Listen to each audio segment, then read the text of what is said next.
little bit about me. I am Siobhan Finders, the product manager for the SPS Commerce EDI solution for Acumatica.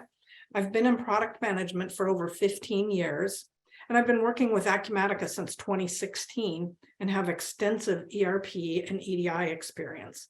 My goal is to provide automated EDI solutions to meet your needs. Now I'll hand off to Mo.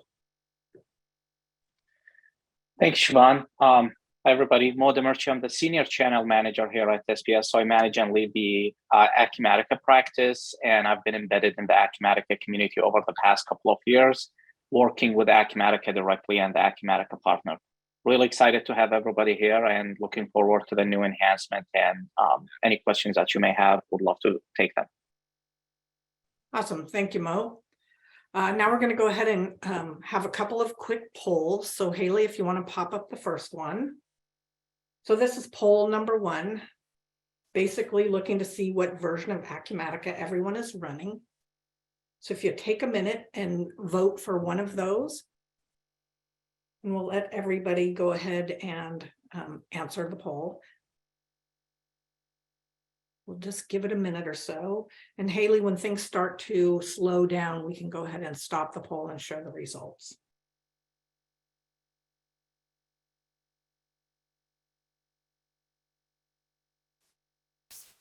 Great, so y'all should have the results in front of you. And it looks like most people are running 2022 R1, which is great because that's super important and very important to Acumatica that everybody stay current on the latest version.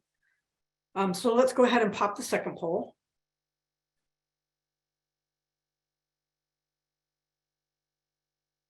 And this one is just asking if you have any barriers to that prevent you from upgrading your Acumatica. So if you can go ahead and respond to that, I'd be curious to know. Seems that with most people on the most current version is that upgrading does not seem to be an issue.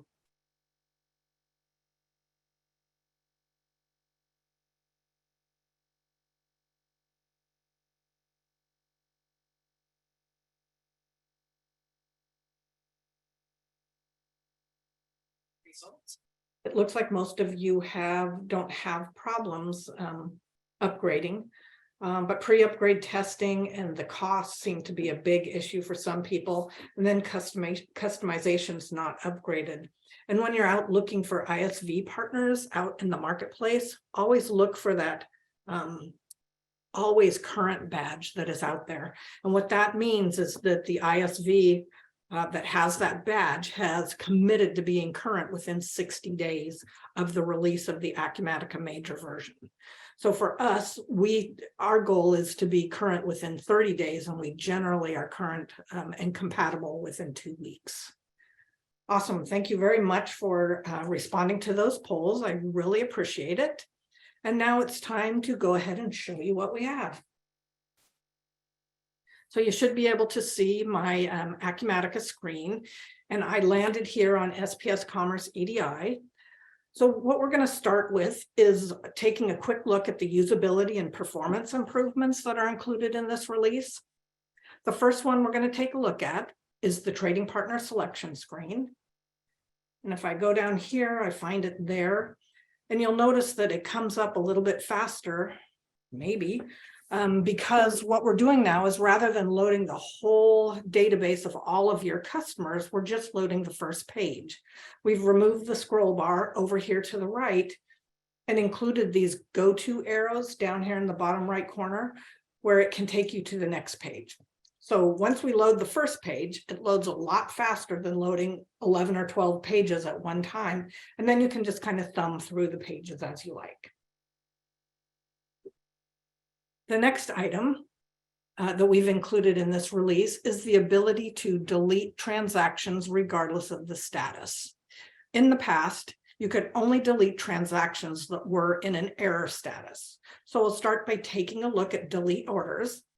And you can see when this screen comes up that we have orders in a warning status, in an okay status, as well as in the error status.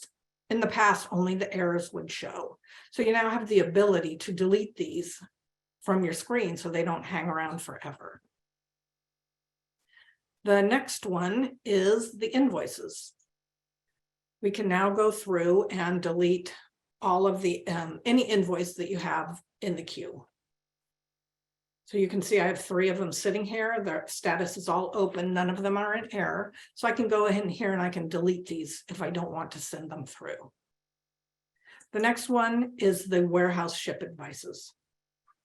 So if I go down here to the warehouse ship advices, I can delete any of them that are in the queue, even if they're not in an error status. So this will certainly help you manage your screens when your documents are not processed completely as expected by the workflow. And of course, there's nothing wrong with that. But if it doesn't finish the expected workflow, even if it's only in a warning or an okay status, it will just hang out there forever. So this allows you to get rid of all of that extraneous information that you don't really need. There are a couple items that we have optimized to improve performance. So if we go in here to SPS Commerce EDI to create sales orders, in the past, if you selected multiple sales orders or multiple POs on this screen, we would go to the database and get the information for the first PO, create the sales order, go back, get the information for the second PO, create the sales order, on and on and on.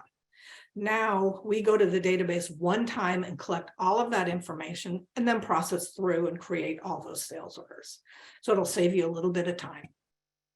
The other thing that we did is under create shipments. Now create shipments is a native Acumatica function. And what we've done in there is any of our processing that we do in the create shipment process, we have made an effort to isolate that process so that we don't bump into other ISV solutions. For example, there are WMS solutions that use the create shipment functionality, and by isolating our processing, we don't bump into them and create problems for you down the road. So the next one is under the send outbound ASNs. And this is the same as the sales order. In the past, if I wanted to send all of my ASNs, for each one, it would go to the database, send the ASN, go to the database, send the ASN over and over again. Now we go to the database one time, we send them all at the same time. Saves a bit of time. And so these may look a little bit inconsequential, but they can save time and frustration, so you don't have to wait and wait. Any questions so far on the optimization and performance? Great. And don't forget, if you have any questions, go ahead and type them into the Q&A. The next thing that we added were generic inquiries. So if we go back to SPS Commerce EDI and look here, we have a list of all of these generic inquiries that we created to give you access to the EDI data. And one cool thing that we managed was we created an inquiry for each one of our reports. And rather than ditch the reports and have you run reports through the inquiries, we kept them both in there. So you see we have inbound purchase orders, imported sales orders in both places. So you can actually run it in 2 different places. The reports, just remember, are paper reports, and it will be just like you're printing them to a printer. You can't click on anything, you can't interact with the report at all. However, with the generic inquiries, you can actually interact with them. It's the same data. I'm going to go from customer A to customer Z, and I'm going to go back to 2019. Make sure I get some information, and you can see it's all the same data and it's shown in a list. You can actually send this to Excel so that you can manipulate the data if you like. You can click on any one of these links, sales orders, the customer. But the biggest thing that this buys you is the new functionality that Acumatica introduced actually several releases ago, which is the side panel functionality. So with the side panel functionality, we had an order highlighted over here, and the order itself shows up over here in the side panel. This is exactly like going to sales orders and bringing up the sales order. You can interact with the sales order itself. You can look at all of the header information. You can send your PO acknowledgement. You can send your warehouse ship order. You can do any of the items on the quick menu here. And you can also go in and take a look at the actual item by just clicking that link, and you can see everything that is on that sales order. And you can do this right here without ever having to leave the generic inquiry screen, and you can just thumb through all of them. If you were to change these parameters up here, you would potentially see more. So I see there are a couple quick questions, and before I go on to the next item, Veronica's asking if we have the 2022 R1 version, and that's actually what I have installed here. It's 2020. No, I do have 2022 R1. 2022 R2 just came out, and we're working on the compatibility for that. And we expect to have it done in the next couple of weeks. And then Madison's asking about, is the SPS Commerce EDI different than Mapadoc? Mapadoc was acquired by SPS Commerce back in August of 2019. And so we have made an effort within Acumatica to rebrand everything to SPS Commerce EDI. So it is not even under the hood is it Mapadoc, it is SPS Commerce EDI, and it was exactly the same thing. So when you upgrade to the current version, it will show as SPS Commerce EDI rather than Mapadoc. So cool. Next, because we created all of these generic inquiries, and Acumatica has been making a point to create generic inquiries inside of Acumatica, just because it makes it easier to get around and to be able to use the data and put it into multiple different formats so that you can get the information that you need. By creating these generic inquiries here inside of SPS Commerce, we have enabled the ability to easily create a dashboard. So included in this release is a dashboard for your EDI information. We tried to capture the most important information that a person would want to see on an EDI dashboard. And that's, of course, everybody has different requirements. So the cool thing is that you can do whatever you need to do with this. And I'll go through showing you that. But the first thing that I wanted to show you is that you can easily set it as your homepage so that when you log into Acumatica, the EDI dashboard pops up first. So I will go ahead and show you how to do that. So I went up to the menu bar up here, and I'm going to my profile. And in my profile, it allows me to set my homepage. And right now I have it set to the SPS Commerce connectivity page, but I'm going to go ahead and set it to SPS Commerce EDI status and save it. Until the next time I open up Acumatica, it's going to send me right to that dashboard. So there are a number of different widgets on the dashboard. So if you don't see a widget that you would want to have, it's fairly easy to go ahead and create a new one. You simply click on design, and then you click on the plus sign, and it allows you to add the widget here. So you have lots of different choices here. You can create a chart, a data table, an embedded page, a header, all of these items down the list. All of these that we have on the dashboard today are KPIs, the key performance indicators. So we're just going to go with that. If I highlight that, I'm going to use the invoice inquiry screen. And you can use the search. One thing to keep in mind that the screen ID for everything having to do with SPS Commerce EDI starts with IS. And so that's how you know that these are EDI functions in here rather than just the Acumatica functionality. So I'm going to go ahead and highlight the inbound EDI invoices, double click that. And I want to be able to filter that. So I only want invoices where the invoice date is the parameters I have set up here. And so then I say, okay, and then field to aggregate. This means all the stuff you want put together. We can aggregate it based on invoice number, so it'll just give us the information invoice by invoice, or we can aggregate it based on the order number. So I'm going to select the invoice number, and then I'm going to go down here. I have the ability here to change the colors. If you don't like the colors that we have in there, you can go in and change them. And then I'm going to call this one invoices. And when I click on finish, you can see it shows up down here. And I have 13 invoices. But I don't like the way this put it in here like this. So I'm going to go back to design and I'm going to squeeze it up. Very simple, because one of the things that Acumatica did was make it super easy to format all of these. So what if we have a widget here that we would prefer to see the data a little bit differently? For example, this EDI invoices received with an error or a warning. What if I want the errors separate from the warning? Well, I can just go ahead and modify the widget.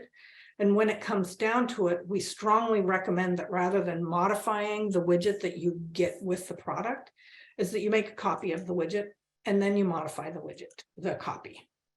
So I just hit the copy to the clipboard, and then I went over here and pasted it in here. And what I'm going to do is go in and I'm going to change the filter settings, and I'm going to get rid of the warnings because this is just going to be errors. And then I'm going to scroll down here, and then this will just be EDI invoices received with errors. I'm going to finish that up. And you can see when I click on design again, this is my EDI invoices received with errors. And now I want to create another one that is the EDI invoices received with warnings. So I'm going to make another copy, go down here and paste it from the clipboard. And you can see it pops it in here. Now my next step will be going into the filter settings again and removing the errors. Just highlight it and click the X, then OK. And then go down here, and this will be my EDI invoices received with a warning. No errors. So I'm going to finish that up. When I click on design, you can see I have these new widgets here, and you can see it's 2 and 4, but I only had 5 here. And the reason is that I have 2 of them, or I have an invoice in each one that has both a warning and an error. So just because I want them to look the same, I'm going to go back to design, and I am going to use my little arrows. I'm going to try and squeeze them together. And let's go back to design, and you can see it's beautiful. And see how easy that was? You can just go ahead and create your widgets just the way you want them. You can modify the widgets to meet your needs. You can change the way this looks. And if you go back into design, you can look at the properties and say who can see those, who can interact with them. You can edit the layout. There's all types of things that you can do with those, with the dashboard and the widgets. Any questions on the dashboards and the generic inquiries?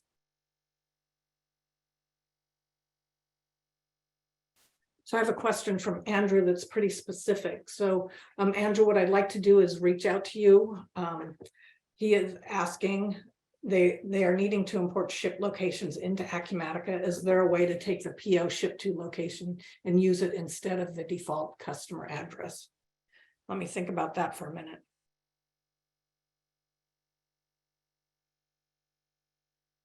So it sounds to me like you can actually go in here, and let me go back and show all. We have a customer ship to locations, and we can cross-reference those in many different ways. And you should be able to use it instead of the default, but let me validate that for you, and I will get back to you. So no questions on the dashboards or the generic inquiries? Great.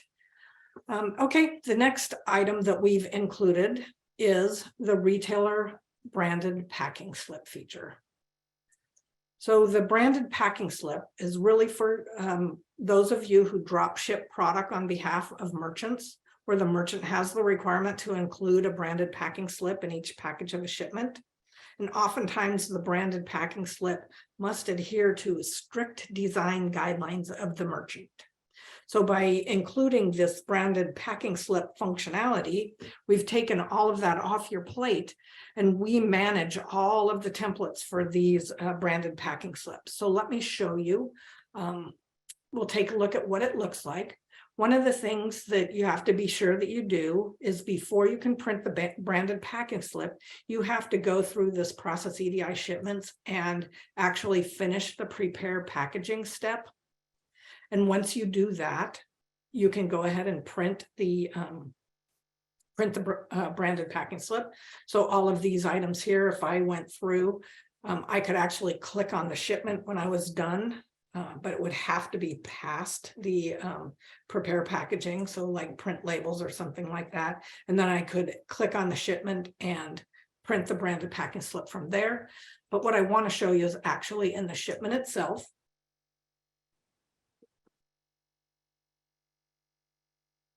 I am going to show you that how you can go ahead and print the branded packing slip.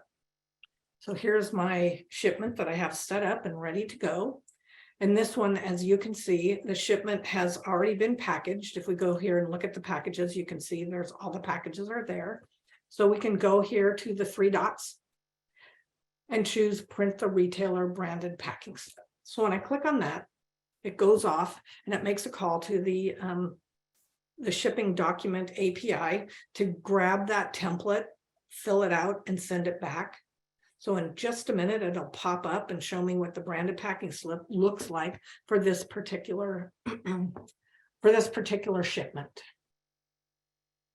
And for this one, I'm using the Home Depot template, and you'll see that it can be pretty complex. And if you had to go and set that up, all of the bits and pieces have to be in certain specific locations on the paper, and then you have to use certain pieces of information that actually come through on the purchase order, some information that's included on the shipment, and we do all that for you and we fill out that template.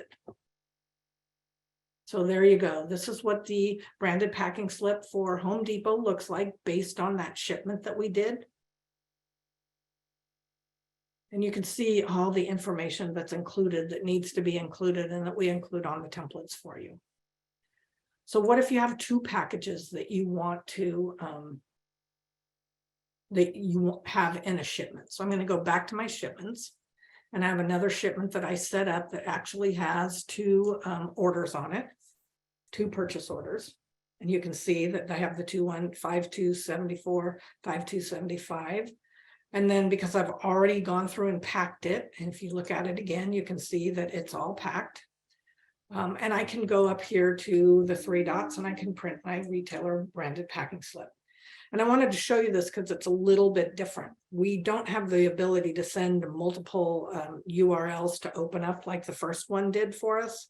So what we do is when we click on Get Branded Packing Slips, we're going to go out and get the URLs and present them here. And so I noticed it was a little bit slow earlier, so hopefully it'll be a little bit faster providing me the URLs, since I actually did click on the Get Branded Packing Slips this time. And while we're waiting for that to come up, Melissa is asking if all vendors are using the branded packing slip feature. For example, Wayfair. Many of them are, and we have a suite of branded packing slips that you can choose from. We can go out and look, or I can go out and look and see if we have Wayfair and let you know out there. But they're super easy to use if you're required to send a branded packing slip.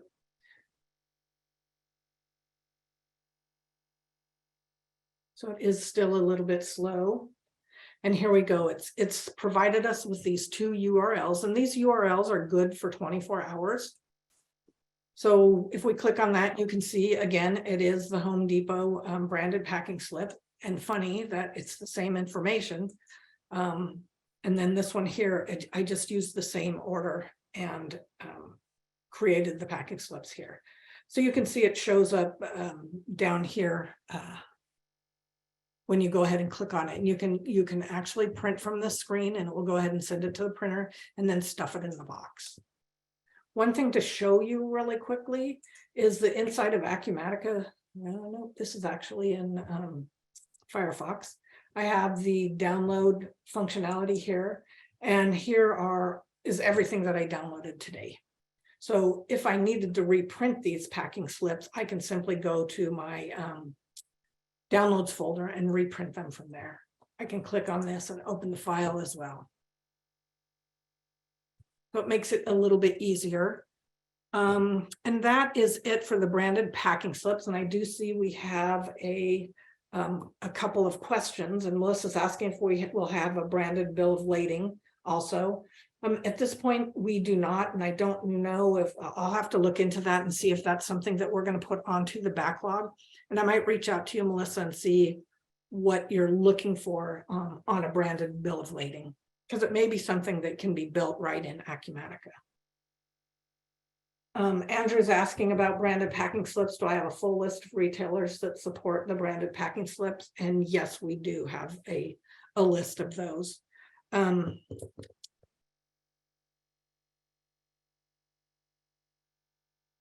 digging around here. And honestly, I was going out to look at the developer center to see if I could get that list and bring it up really quickly. I can provide that to you separately, but your consultant, if you're setting up the branded packing slip, can help you with that and show you the list of all of the branded packing slips that we have.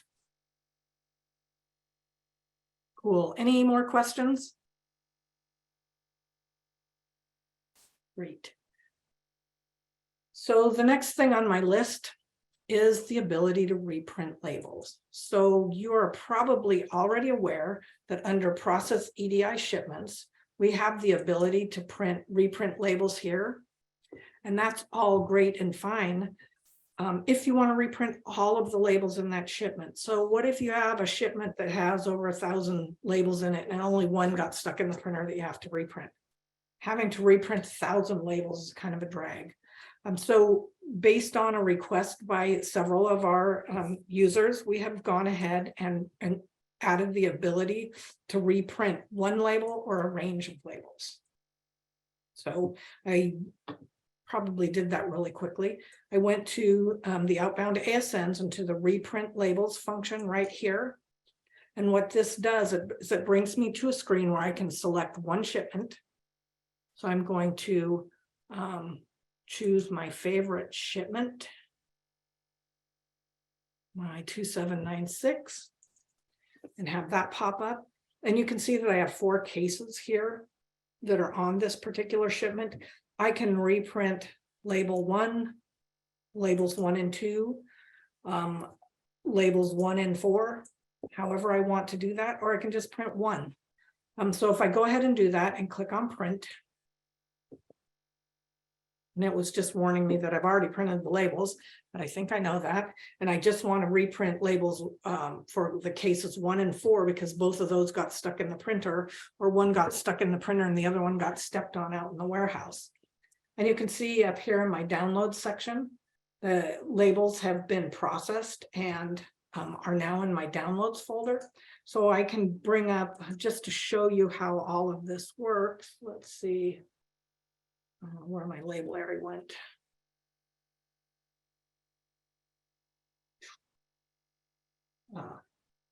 Here we are. This is my label viewer. If you ever want to look and see what the labels look like, you can go out here and open file, and it's going to take me, and you can see I have a whole bunch of stuff here. And I have this reprint of my shipping labels. So I'm going to go ahead and click on that and open it. So it's showing me my label 4 of 4. And then if I go back to label 0, it shows me 1 of 4. So that's a cool new bit of functionality. And Melissa's asking if the new version downloads PDF labels instead of the ZPL. No, but we are working on the ability to do one or the other. If you need to print PDF labels instead of the ZPL labels, and we are working on that functionality, just have a little bit more work to do on that. Thank you for asking. That was a good one. Okay, any other questions? Andrew's asking, how would you edit the reprint label so the description doesn't overflow? Are you asking because the actual description inside of the label, when you send it, it overflows the field? Because it shouldn't do that. And if it does, I really would like you to let me know and give me an example of that. Oh, let's see. Oh, this one right here. Oh, interesting. I'll have to find out. I'll keep that example up so that I remember to ask about that one. Thanks. Okay, so no more open questions. The next thing we're going to take a look at is standalone invoices. And so I know that Ace Hardware and True Value, at least those two, often send POs via fax, email, or over the phone, but they expect EDI invoices to be returned to them. So in the past, we haven't been able to do that, and you would have to go into fulfillment and create the invoice in fulfillment after creating it in Acumatica. So with this release, you have the ability to create standalone invoices in Acumatica. So I'm going to go through the whole process just so you know what it will look like. So you actually have to go through the process of creating a sales order. So I'm going to create a new sales order. And I do want to change the date.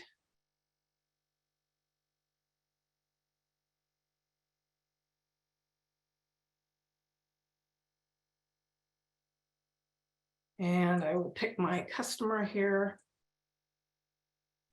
Make sure I grab the right one. And this is going to be a test. And because I know that I'll get an error if I use FedEx Ground, I'm going to go ahead and change it to JBHT. And I'm going to go back and I'm going to sell an order of my favorite inventory item that I have on file. And it's my 500 piece Lego set. And I'm going to sell 2 of those. And then I can save this here if I want to. I can go ahead and create the shipment. And when I create the shipment, I have to go through all of these steps in Acumatica that I have set up. I have a whole workflow set up in Acumatica that requires that I go through and create the shipment, confirm the shipment. Then it's going to come up and allow me to prepare the invoice. And then with the invoice, I have workflow set up there as well. So here's my invoice, and I'm noting this number at 7464 because we're going to go take a look at it in a minute. But in order to be able to send the EDI invoice, I actually have to release the invoice.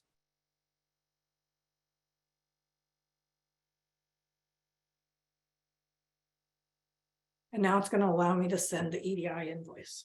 So if I have the option to go ahead and click and send it here, or I can go back in here and send the EDI invoices through send outbound invoices. But I'm going to go ahead and show you what that looks like here and just click on send EDI invoice, because it is going to require that I go through and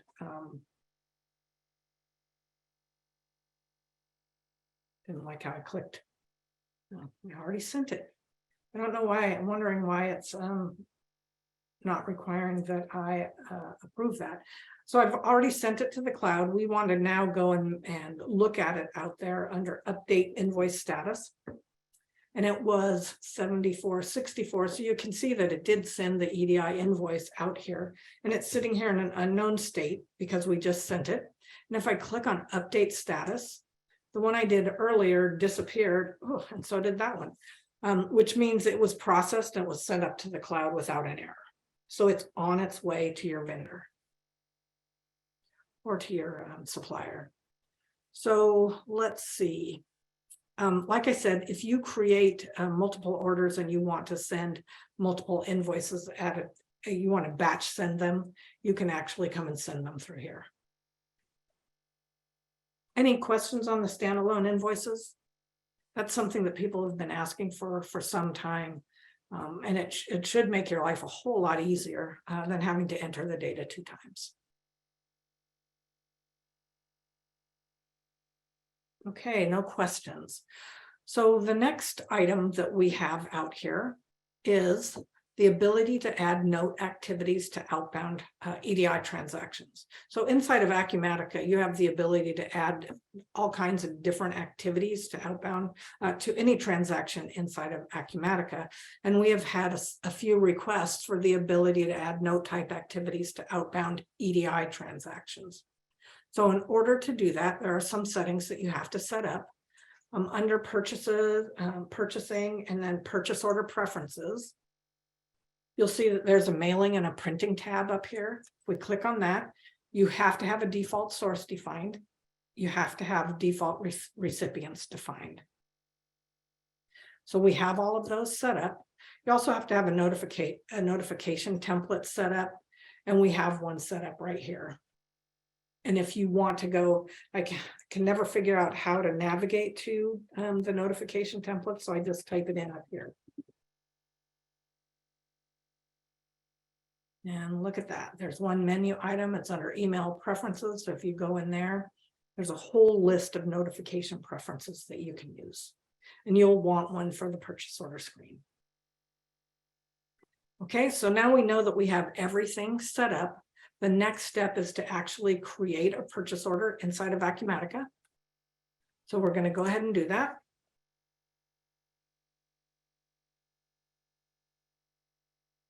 And we'll change the date. Should have done that at the top. That automatically changes. And then I'm going to go ahead and set this up for my, my EDI vendor. And I have a couple of them, and I remember the AA vendor is one. Put in a reference number here, and then I'm just going to call this a test. Then, because I've gone ahead and sold a whole bunch of my Legos today, I'm going to go ahead and purchase them. So I'll get 20, so I make sure I have money on hand. So I'm going to go ahead and save it, remove the hold on the purchase order. Then I have to approve it. Oh, this is rather than invoices. This is where I remember seeing all those approvals that I had to do. So now that I have gone ahead and done all of the approvals, my send to EDI PO comes up, and I can send my EDI PO out to my supplier. So I click on that, the operation is completed. And now we can see that an activity has been added to this new purchase order that I just created. It was added today, and this was the activity that was added to that. Any questions on adding activities to outbound transactions?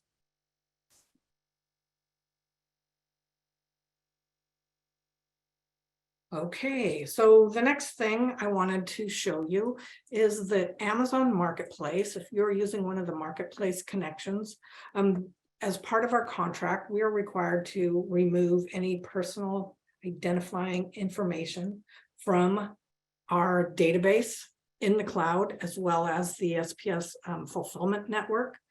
So with this release, we've actually accomplished that.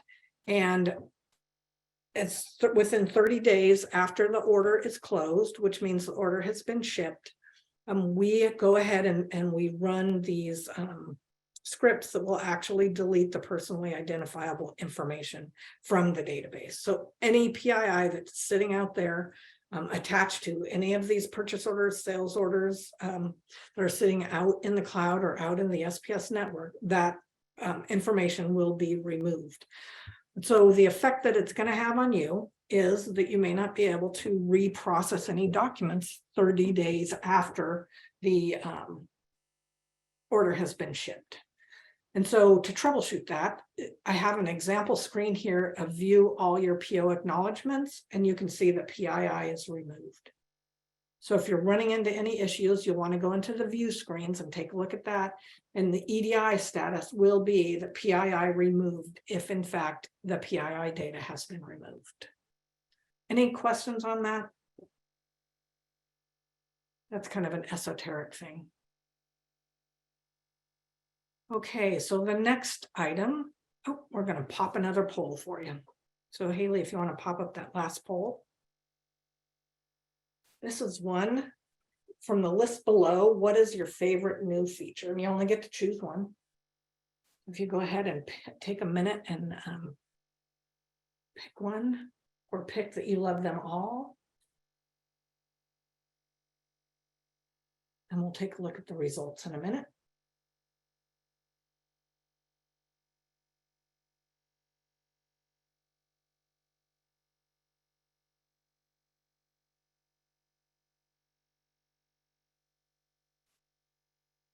Awesome, thanks, Haley. The EDI dashboard and generic inquiries, and people love them all. That is great. I hope I was able to show you enough about how to tweak those widgets and stuff, and I've been playing with them for several weeks now, and they're really pretty powerful and they can do a lot. So I'm excited for you guys to get your hands on them. And the standalone invoices, like I said, we've had a number of people ask for those, and we've struggled with that a little bit just to make sure that we can meet your needs and still meet your trading partners' needs as well. The branded packing slip, that was a doozy too, making sure that we can connect and that we can get all the information that we need on those packing slips. So awesome. Thank you guys for your response. I really appreciate that. So before we get into the Q&A, I had one more thing. And as a result of a poll that we did on the last webinar about training and what kind of training you would like, we are prepared to start offering training for SPS Commerce EDI for Acumatica. It is going to be a 2-hour overview session where Veronica will go through the automated functionality in Acumatica, which is really the inbound PO, the outbound invoice, the outbound ASN, the inventory advice, those types of documents, and even the PO acknowledgement. She'll be going through all of that. And then Kathy's going to touch on the fulfillment web portal and show you what kind of functionality is out there that you can take advantage of, as well as a reporting capability so that you can get reports that will, provide the information that you need on a regular basis. There will also, during that session, be time for Q&A. And then here's the landing page that we have under construction right here. So hopefully within the next few weeks, Joe will have that done, and we will be ready to start posting dates for the training out there that you can sign up for. And we're really excited about that. So now it's time for Q&A. If anybody has any questions, you can go ahead and write them into the chat. And while I'm answering the questions, the contact information is up here on the screen, so you can make note of it. And Veronica wants to know where she can get this version. Is it a paid version? It depends on what you're running today, Veronica. So I'll take a look at that, and I will respond to you. If you already have the the system automation version that actually connects to your Acumatica, like I was showing, it's actually part of your subscription. If you're using web fulfillment, there might be additional charges. So I'll take a look at your account and I'll get you the information that you need. Got it. So it looks like this, Veronica. You can get to this inside of Acumatica. Great. So yeah, it's not it's a part of your subscription. So just reach out. Oh, and I should have put that on my contact list. Let me go ahead and add to that. Cam@mapadoc.com, and Sabrina will help get you set up with that.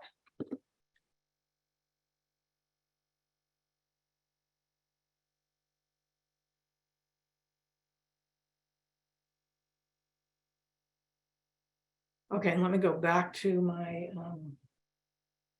PowerPoint here. Oh, good, and my cam@mapadoc.com, so you can see that. So go ahead and send a note to Sabrina at cam@mapadoc.com, and she'll get you started so that you can do the upgrade. Madison's asking if the recording will be available, and yes, we'll be sending that out as soon as the Zoom recording is available. We generally send the email out the following day, so tomorrow watch out for an email from us with a link to the recording. And Jeff, you're asking if we're doing any training classes at Summit this year. We weren't planning on it, but you and I can talk about that. So I'll send you a note when we're done, and we can talk about seeing what we can do. So I should have asked another question. Is anybody planning on going to Acumatica Summit this year?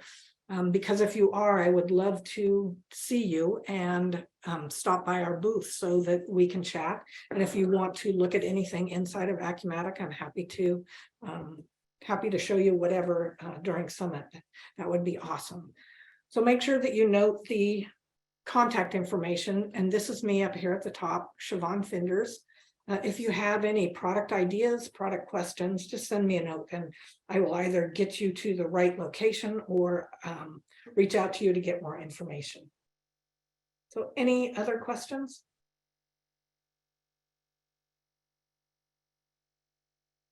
I don't see any more popping up, but make sure that you note all the contact information and please feel free to reach out if you have any questions at all. Great. Well, thank you guys for your time. 11 minutes left. So I appreciate your time today.